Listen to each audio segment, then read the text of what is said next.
on the store window in order to send a strong message. Shauna Wiesner, an employee in the store, stated for the local news that if the customers don't like the sign, they shouldn't come in the store. "It's tacky, and it's gross, and we're adults," she stated. The most of the customers accepted the sign, if all the people are treated right. Anyhow, there are some customers that don't agree with the sign. Their argument is that the store sells liquor, and it's not a church or a family place. Please share this post on Facebook if you agree. Think that store owner did the right thing.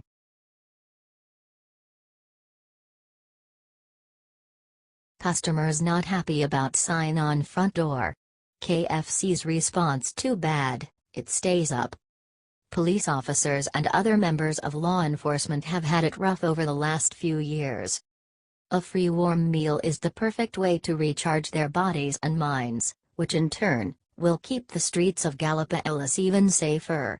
The image of the sign hung at this KFC has since gone viral, receiving nearly over 6,000 shares and 10,000 likes on Facebook. Even the store's employees have commented on the post, saying that this is true and they really do serve police officers for free every single day of the year. This has created quite a stir in their neighborhood. Not everyone is as thrilled as they should be about the sign, though. Many people criticized the store owners, saying that not just police officers, but all first responders should be given this privilege. To silence the critics, the administrator of the Ohio Going Blue Facebook page commented that he couldn't agree more. "This is a positive post, but some of you can't see the bigger picture.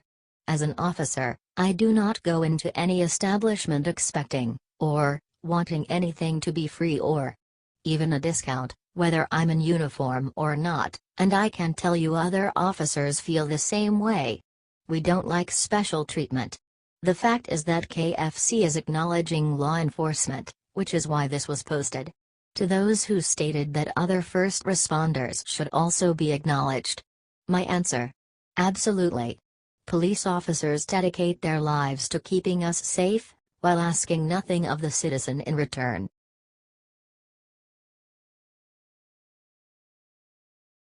Now anti-Trump actor's new movie sells one ticket on opening day. His crusade against Trump has backfired bigly. Opening night won't even cover the cost of the popcorn and soda.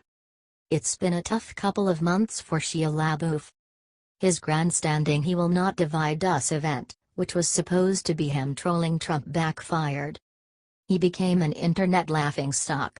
He was, until just recently, facing assault and harassment charges over his reaction to people who trolled him back. With that still hanging over his head, he played an international game of cat and mouse with his "He Will Not Divide Us" live feed. He lost. Repeatedly. It wasn't even close.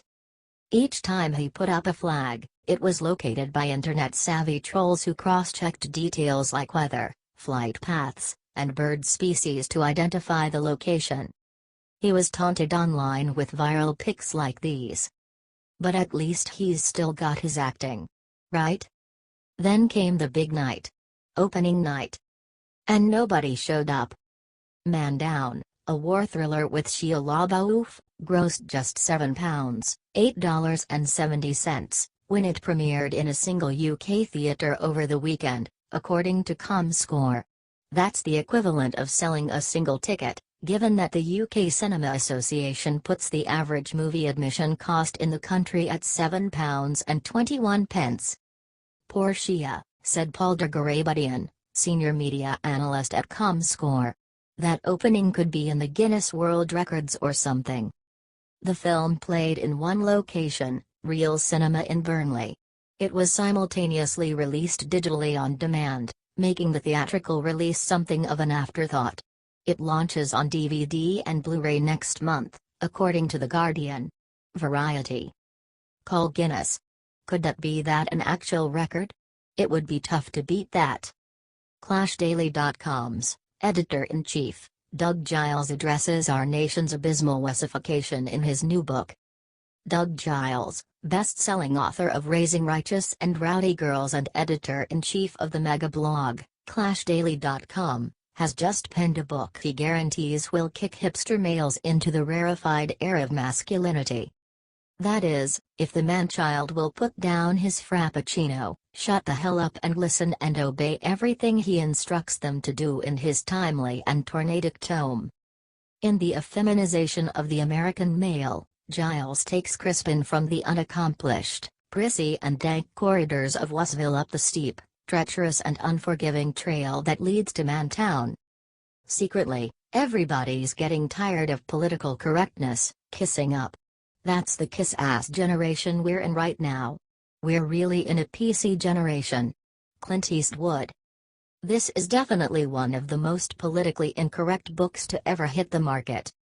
It will most certainly offend the entitled whiners, but it will also be a breath of fresh air to young males who wish to be men versus hipster dandies.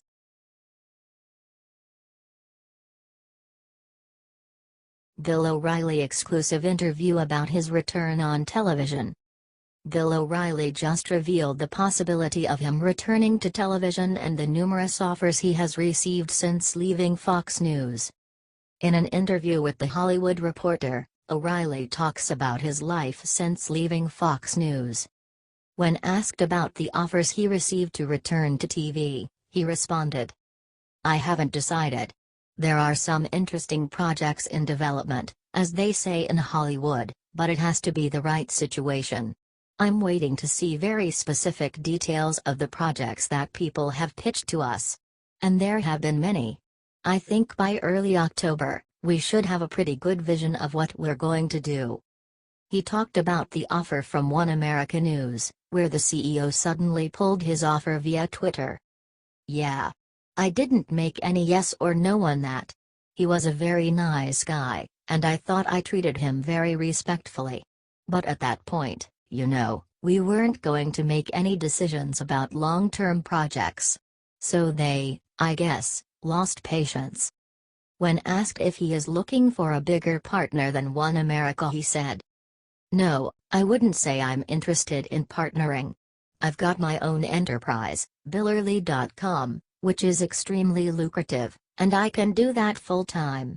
We have a very committed base of subscribers, and that'll only grow. I own that, and I don't have to partner with anybody. I'm a hired gun. If you want me to do something, I'm absolutely willing to listen, but I've got to feel that the odds of success are high." He talked about how Fox News is lacking a certain quality since he left and how his ratings helped them, reminding them that he brought something very unique to the table. "They're still a very strong brand, and they still have great correspondents, and their presentation is very, very professional. But I'm a different agent. I do things differently, and that's why we were very successful. So in a hurricane or breaking news coverage, I bring on certain people, and we develop story arcs. When I watched the Harvey coverage on television, there was a sameness to it. And that would not have been the case on our show. Everyone is anticipating his return, and we hope is sooner than expected. Bill really has a unique quality that the television is missing right now." Please share this post on Facebook to support Bill O'Reilly. What is your opinion on this? Scroll down to comment below.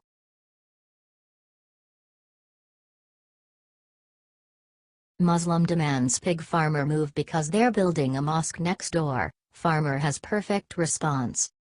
When an Islamic group moved in next door and told Craig Baker the pigs on his family's 200-year-old Texas farm had to go, he and his swine decided to fight back.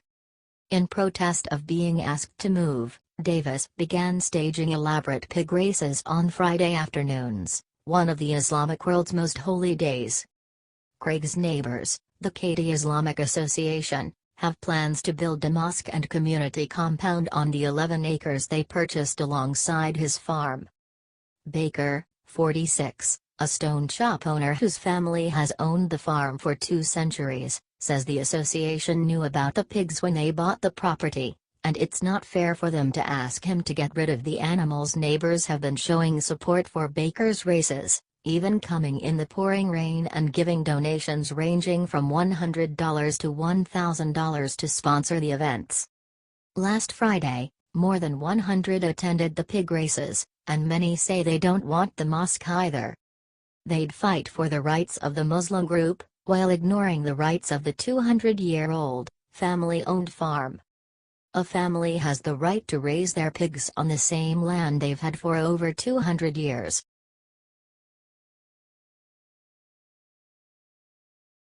Justin Leno risks his career to expose truth about Trump. The American people are getting sick of the endless dumping on President Trump. The former late-night host explained that comedians are only alienating half of their potential fans by recycling the same tired Trump jokes again and again. The repetition of inane jabs aimed at President Trump reveals that the mainstream media entertainment industry is more interested in generating propaganda than they are in making people laugh. President Trump even made fun of himself during his speech at the Al Smith charity dinner in New York. Measured jokes jettisoned for baseless insults such as attacking the First Lady as a prostitute or Stephen Colbert's accusation that President Trump has engaged sexually with Vladimir Putin. Fans quickly grow tired when attacks on President Trump is the only joke in an hour-long comedy show. If we wanted baseless lies against President Trump, we could just watch CNN. What do you think about this? Comment below.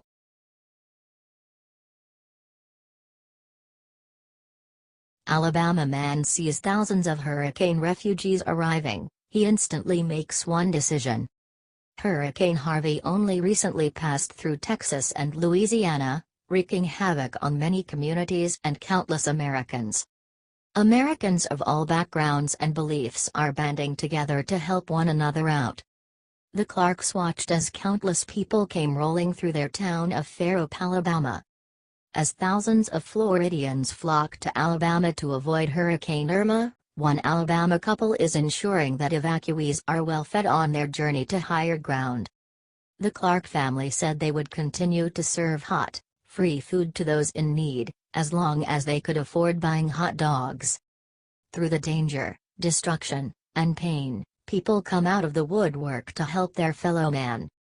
Without a second thought, we are seeing Americans jump into action to save lives, rebuild from the ruins, or even hand out a simple hot dog.